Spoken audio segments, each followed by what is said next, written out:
రైతు ముందు చూపు. అనగనగా ఒక ఊరిలో సుంకయ్య అనే రైతు ఉండేవాడు. అతను చాలా తెలివైనవాడు, మంచివాడు, మనసున్నవాడు. ఒకరోజు తన పొలంలో వరి కుప్పలు వేస్తున్నారు.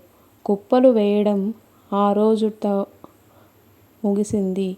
తను అన్నీ ముగించుకొని ఇంటికి వెళ్దాం అనుకున్నప్పుడు తన పొలం పక్కనే కొందరు కూలివారు పనులు చేస్తూ ఉన్నారు. అలా ఒక పక్కగా వాళ్ళ పొలం దగ్గర ఒక అడవి ఉండేది. అటువైపు చూడగా ఒక చిరుత కనిపించింది.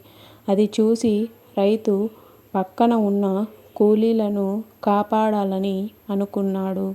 అలా అని అరిస్తే వాళ్ళు భయపడతారని, ఆ పులి వాళ్ళ మీద వచ్చి పడుతుందని మనసులో భయపడుతూ ఉండగా తనకు ఒక ఆలోచన వచ్చింది. తన పొలానికి నిప్పంటిస్తే దాన్ని చూసి రైతులందరూ ఇక్కడికి వస్తారు, వాళ్ళ ప్రాణాలు కాపాడొచ్చని మనసులో అనుకొని వరికి నిప్పంటించాడు. అలా కొద్దిసేపటికి అది కనిపించడంతో అక్కడ పక్కన పొలంలో ఉన్న కూలీలందరూ పొలానికి నిప్పు అంటుకోవడంతో పరుగు పరుగున వచ్చారు.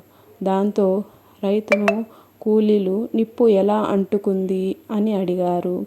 అక్కడ చిరుతను చూసి మీ ప్రాణాలను కాపాడాలని నేను ఇలా చేశాను అని వాళ్ళను వివరించాడు. అది విన్న కూలీలందరూ తమ ప్రాణాలను కాపాడాలని ఎంత సాహసం చేశాడని సుంకయ్యను రైతులందరూ మెచ్చుకొని కృతజ్ఞతలు తెలిపారు. Thank you for watching.